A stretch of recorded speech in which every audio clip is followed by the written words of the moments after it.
여러분들은 어디에 관심이 있으십니까? 여러분들의 관심사는 무엇입니까? 어느 피로회복 그 음료의 CF를 보면서 참 웃음을 지어 보았습니다. 아침에 일어나서 이제 집에서 이제 집의 한 가장이 이제 출근을 하려고 옷을 입고 이제 가방을 들고 집을 나섭니다. 그러면 거실에 그의 아내가 한 서너 살 된 딸을 안고 있습니다. 그 딸에게 인사를 하면서 출근합니다. 아빠 다녀올게 이렇게 인사를 하니까 그 딸이 대답을 하는데 뭐라고 대답을 했을까요? 또 놀러와 이렇게 인사를 했던 거죠. 딸이 생각하는 아빠는 잠시 놀러 왔다 그냥 가는 그런 아빠와 같은 존재였던 것이죠. 그 말에 충격을 받은 아빠는 빨리 퇴근을 하려고 열심히 하루 종일 일을 합니다. 그 피로회복제를 마시면서 그리고 정시에 퇴근을 해서 집으로 돌아온다는 이런 재미난 CF가 있습니다. 보통 사람들은 일에 관심을 갖습니다. 그러나 그 일도 중요하지만 이처럼 그 자녀에게 관심을 갖는 것이죠. 하늘과 땅을 지으시고 우리를 지으신 하나님께서 또 우리를 택하시고 우리를 구원하신 하나님께서 많은 일에도 관심을 갖고 계시지만 그 일을 하는 도중에서도 항상 하나님의 택하신 백성들, 하나님의 자녀들에게 무한 관심을 갖고 계시다는 사실을 기억하시기를 바랍니다. 바로 저와 여러분을 관심 있게 보시는 줄로 믿습니다. 금요일마다 살펴보는 요한계시록 말씀은 중간에 같이 읽어갈 것입니다. 그리고 오늘 본문이 어딘지 여러분들이 매일 나오신 분들은 매주 나오신 분들은 아시기 때문에 이 요한계시록은 마지막 때에 있어 이제 일어날 일에 대한 계시를 얘기하죠. 그러나 그 마지막 때 말세 종말이라고 하는 이러한 단어는 예수님께서 재림하시기 바로 직전의 일만을 얘기하는 것이 아닙니다. 다시 얘기해서 요한계시록의 내용은 예수님이 오시기 1년 전 일이나 10년 전 일, 100년 전 일만 기록하는 것이 아닙니다. 요한계시록의 내용은 이 세상에 오신 예수 그리스도, 초림의 예수 그리스도로부터 시작해서 재림의 예수 그리스도의 그 기간까지를 총망라해서 말씀하는 내용입니다. 그래서 말세라고 하는 것은 예수님께서 이 땅에 오신 이후부터 지금까지 예수님께서 오시는 때까지 모든 시대를 종말이라고 말하는 것입니다. 그 요한계시록 그 앞에 부분에는 여러 이야기들이 있지요. 서론 1장이 있고 2장과 3장에는 소아시아 7교회에 보내는 내용의 편지가 있고 4장과 5장은 천상에서 하나님을 예배하고 예수 그리스도를 예배하는 내용이 있습니다. 그리고 그 천상에서 하나님 보좌 우편에 앉아 계신 예수님의 오른손에 있었던 그 책에 7인으로 봉해져 있었는데 그 7인을 떼는 사건으로부터 시작해서 그 7인 사건 그리고 7 나팔, 7 대접이 바로 이 요한계시록 그 중간에 포진되어 있는 것을 알 수 있습니다. 여러 차례 말씀드린 것처럼 7인 가운데 6인까지 떼고 난 다음에 7인을 떼기까지 그 사이에 있는 것이 중요하다고 했습니다. 이것을 중간계시라고 말씀드렸죠. 그래서 6인에서 7인 사이의 중간계시는 14만 4천이라고 하는 계시였습니다. 구원받는 숫자, 상징적인 숫자죠. 자, 두 번째 나팔 재앙에 있어서 6번째 나팔까지 왔습니다. 그리고 7번째 나팔을 불기 그 전에 삽입된 바로 중간 계시가 있습니다. 근데 이번에는 한 가지가 아니라 세 가지입니다. 한 가지는 지난주에 배웠습니다. 그것은 열려있는 책에 대한 내용이었습니다. 그리고 그 책을 먹을 때는 달지만 속에서는 썼다라는 것이죠. 근데 세 가지 중에 두 가지가 오늘 나와 있는데요. 오늘 11장, 요한계시록 11장에는 성전을 측량하는 내용과 두 증인의 활동과 죽음이 기록되어 있습니다. 오늘 요한계시록 11장을 한번 펴보시죠.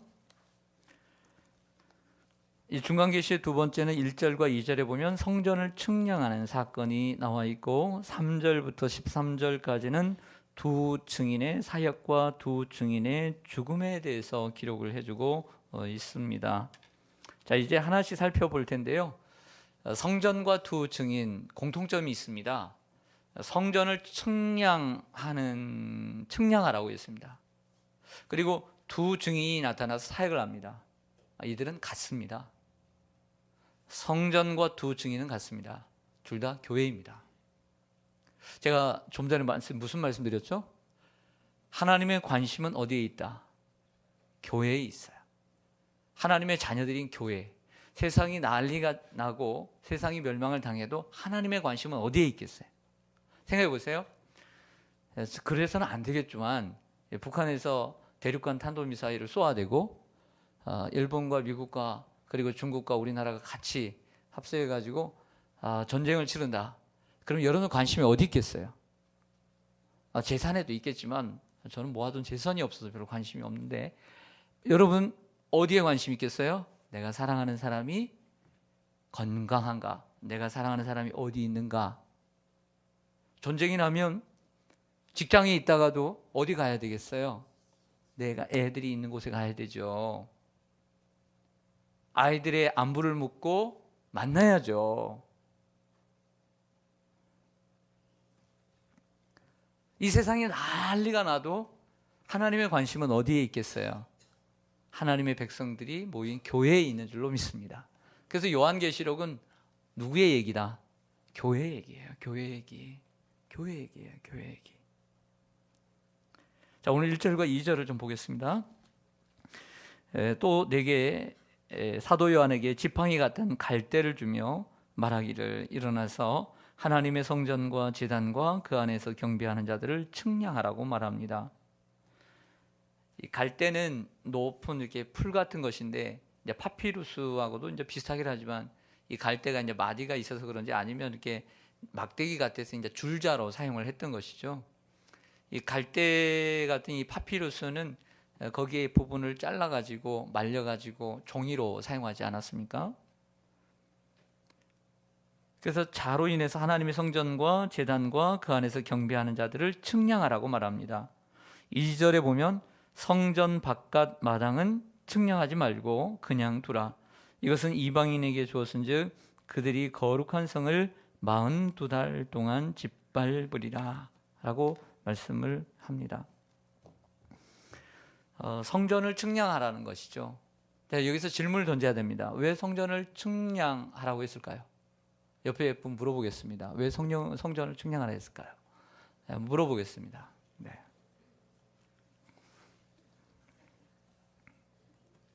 네. 여러분 일반적으로 측량은 언제 하죠?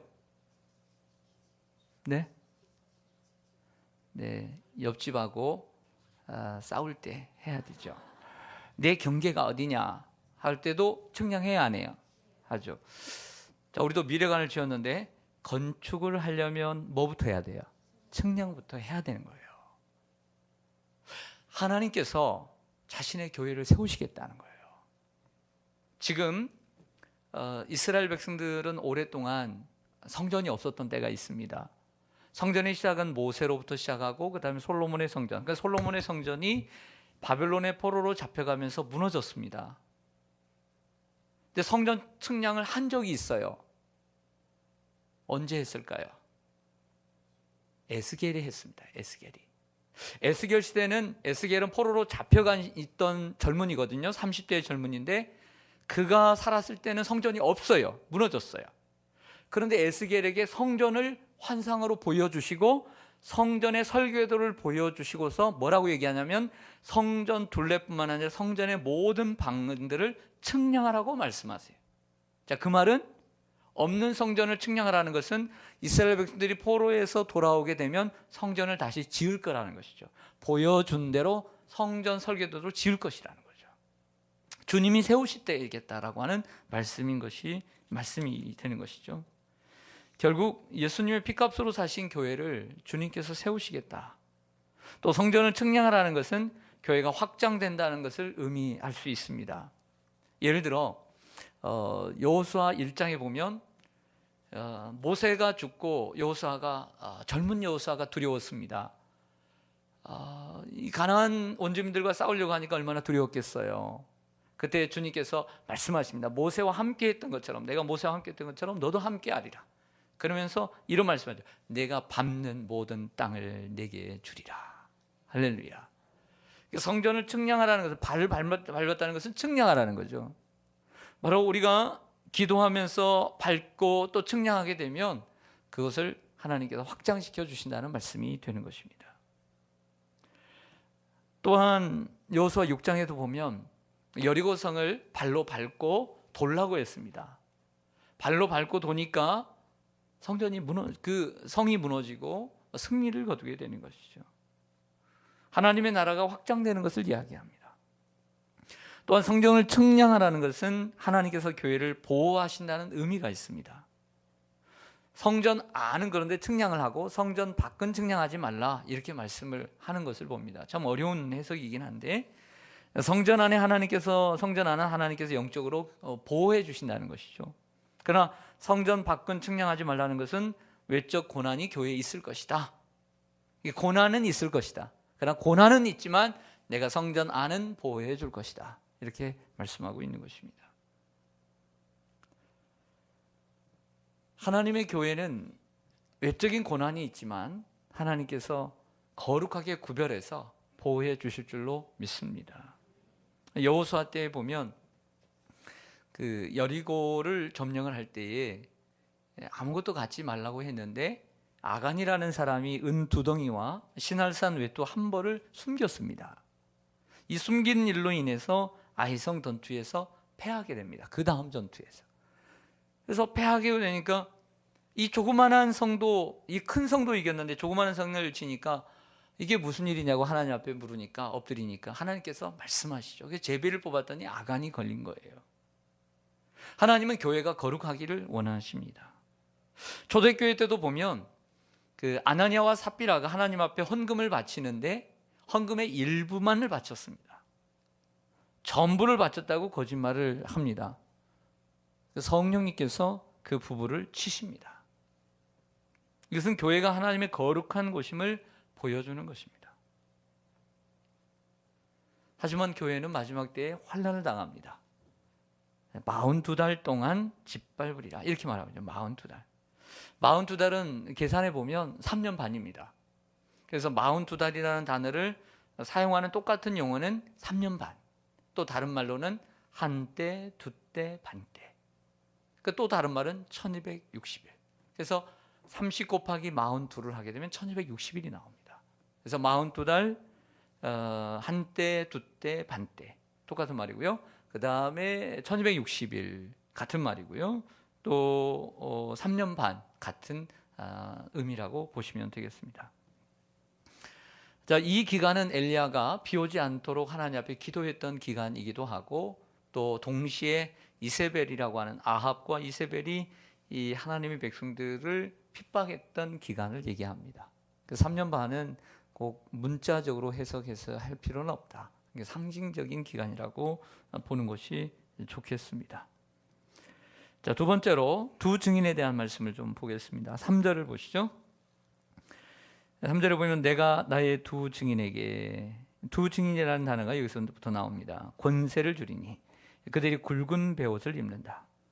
여러분들, 굵은 베옷을 입고 1260일을 예언합니다. 여러분, 옷이라는 것은 그 상황과 그 역할, 그 때, 그 분위기를 맞춰서 입는 것입니다. 굵은 베는 언제 입습니까? 슬플 때 입는 거죠. 또 이스라엘 백성은 언제 굵은 베를 입었습니까? 회개할 때 입었어요. 그러므로 이 두 증인이 하늘의 권세를 가지고 하는 사역은 기쁨의 사역은 아니라는 거죠. 회개시키는 사역이라는 거죠. 회개시키는 사역이다, 이 것입니다. 오늘 저가 라디오에도 잠깐 들었는데, 미국에 이제 큰 홍수가 나서 태풍 같은 바람으로 인해서, 허리케인으로 인해서 이제 물이 잡혔습니다. 그런데 그 대통령의 거기도 영부인이라고 부르겠죠. 영부인이 거기에 가서 위로를 해주러 가는데 입고 간 옷들 그리고 하이 힐이 뉴스에 올랐습니다. 그렇게 입고 가야 될까요? 뉴스가 될 만하죠. 뭐 입고 가야 되겠어요? 민방위복 입고 가야죠. 그리고 우리식으로 얘기하면 뭐죠? 펑퍼지만 그런 거 몸빼 바지 그런 거 입고 가야 좀 어느 정도 어울리잖아요. 우리나라 대통령 영부인은 그런 거 참 잘하던데 미국의 대통령 와이프가 오늘 그 뉴스가 나왔어요. 분위기 파악 못한 거죠. 여러분도 그 뉴스 들으셨어요? 네. 어디에 가서 항상 옷이 그 분위기를 맞춰주는 것이죠. 굵은 베옷을 입었다는 것은 그 슬픔의 어떤 회개의 메시지를 전했다라고 보게 됩니다. 또 4절에 오면 그들은 두 증인은 이 땅의 주 앞에 서 있는 두 감람나무와 두 촛대라고 얘기를 합니다. 만일 누구든지 그들을 해하고자 하면 그들의 입에서 불이 나와서 그들의 원수를 삼켜버릴 것이요 누구든지 그들을 해하고자 하면 반드시 그와 같이 죽임을 당하리라 라고 말씀을 합니다. 이 두 증인에게는 또 다른 이름이 있는데요, 두 감람나무와 두 촛대입니다. 여러분들 두 감람나무는 어디서 나오냐면 스가랴 4장에 나옵니다. 스가랴 4장에 보면 두 감람나무가 나옵니다. 두 감람나무, 감람나무는 올리브 나무입니다. 올리브는 기름이죠. 근데 그 올리브 기름이 촛대에 있으니까 계속 완전히 쉽게 얘기해서 그 기름이 떨어지지 않는 거죠. 계속 활활 타오르는 거예요. 근데 이 부분들이 참 영적으로 많이 혼란스러운 부분들이 있고 이단들이 이것을 잘못 오용하는 경우들이 있습니다. 두 증인, 옛날에 혹시 한두 번씩이라도 이단에 빠져가지고 다녔던 분들 아주 익숙한 단어죠. 이단의 그 지도자들이 자주 사용하는 내가 바로 두 증인이다. 내가 바로 두 감람나무다. 내가 바로 두 촛대다. 옛날에 혹시 이단에 빠져가지고 다녔던 분들은 들어볼 만한, 아니 빠지지 않았어도 좀 공부를 해본 분들은 들어볼 만한 얘기입니다. 사람들이 처음에는 하나님을 잘 섬기다가 교만해져서 결국에는 자신을 하나님으로 만들어요. 신격화시키면서 사용하는 단어가 두 증인입니다. 마지막 때 이 두 증인이 바로 나다, 이렇게 얘기를 하는 거예요. 내가 두 감람나무다, 이렇게 얘기를 하게 되는 것이죠. 숱하게 많습니다, 이런 사람들. 여기에 두 증인 두 감람나무는 이 둘을 한 쌍으로 묶어서 어떤 사람들은 모세와 엘리야, 어떤 사람은 베드로와 바울, 어떤 사람은 율법과 복음, 어떤 사람은 구약과 신약, 그리고 마지막 때 복음을 증거하기 위해서 나타나는 두 사람, 이렇게 얘기를 합니다. 마지막 때 복음을 증거하기 위해서 나타난 하나님이 특별히 선택한 두 증인, 두 사람. 이것은 세대주의자들의 해석인데 이 해석을 많이 따르는 사람들이 바로 이단의 앞잡이들입니다. 그래서 그 두 증인 중에 하나가 나다, 이렇게 얘기를 하는 것이죠.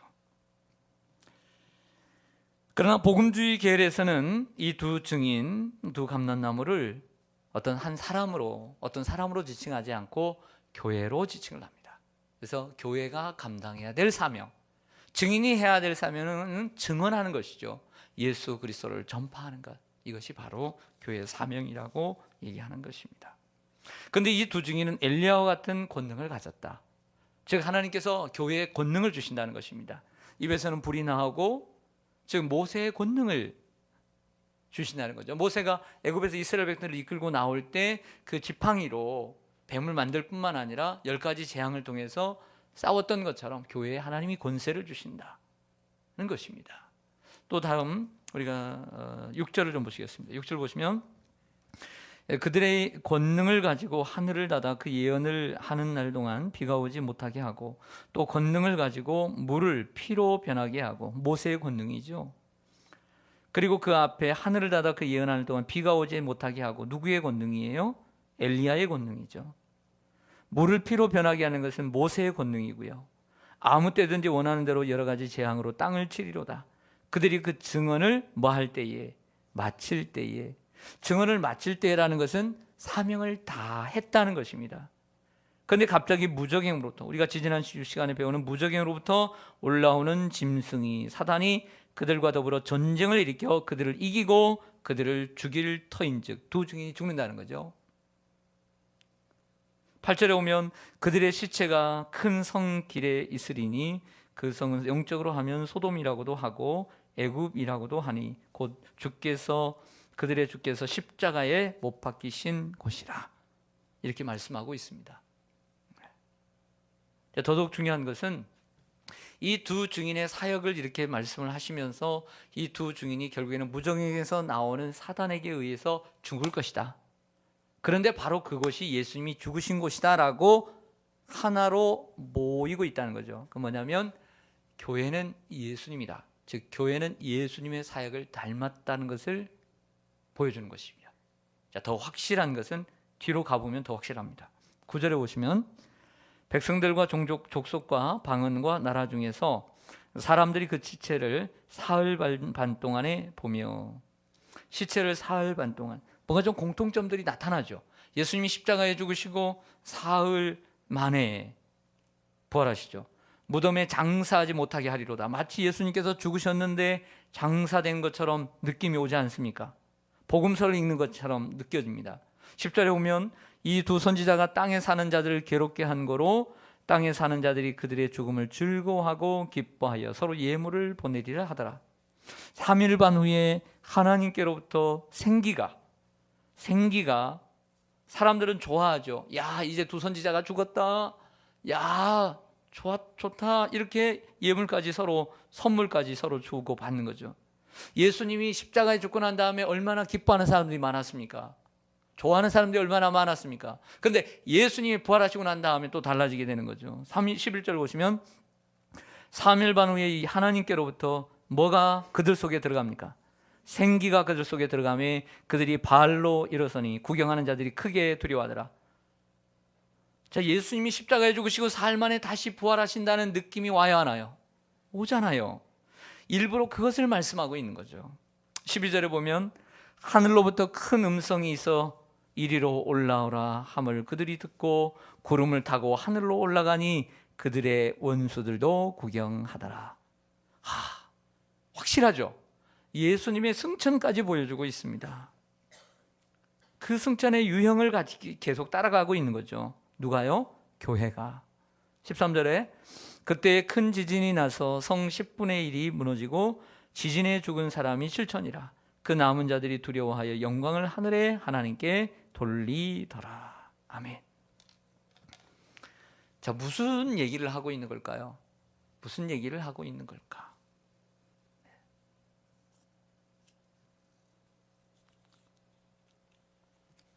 두 증인의 사역은 하늘의 권세를 받은 사역이죠. 엘리야와 같은 권세, 하늘의 문을 닫고도 열고도 하는 권세, 모세처럼 물을 피로 바꾸는 능력. 그러나 그 사명을 다합니다. 이 능력은 바로 예수님이 행하신 능력이죠. 이 땅에 많은 일을 행하신 주님.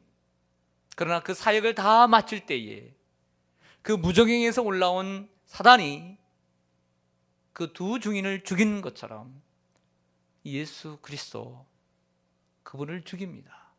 그러나 이긴 것처럼 느껴지지만 이긴 게 아니죠. 완전히 진 것이었죠.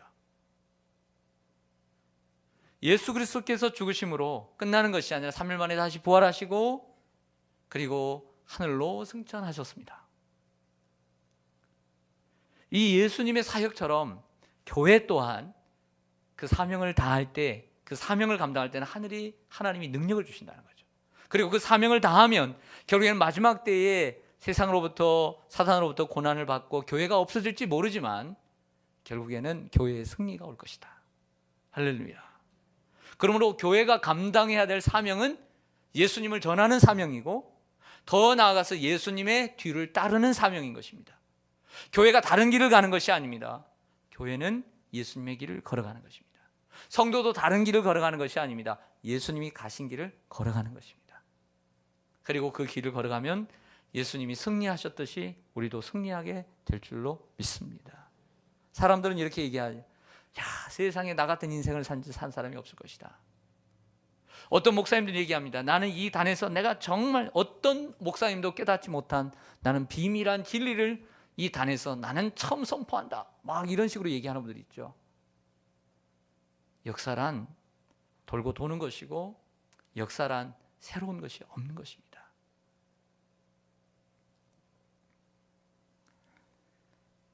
그래서 예수님께서 이런 말씀하셨습니다. 마태복음 28장에 보면 예수님께서 가라사대 내가 하늘과 땅의 모든 권세를 내게 주셨으니 그러므로 너희는 가서 모든 민족으로 가서 제자를 삼아 아버지와 아들과 성령의 이름으로 세례를 베풀고 내가 너희에게 분부한 모든 것을 가르쳐 지키게 하라.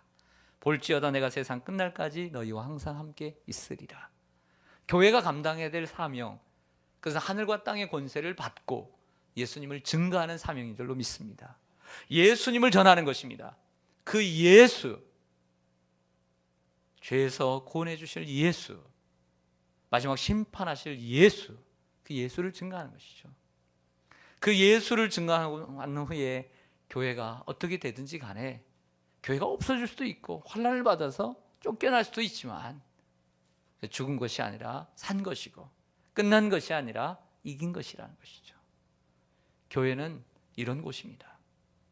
주님을 전하고 주님을 닮아가고 주님의 발걸음을 따라가는 것, 그것이 바로 교회가 해야 할 일인 줄로 믿습니다. 성도들이 해야 할 일도 예수님의 능력을 받아서 살아가는 것입니다. 그리고 예수님을 증거하는 일을 하는 것이죠. 그리고 예수님이 가신 길을 따라가는 그 사람이 바로 성도인 줄로 믿습니다. 기도하겠습니다.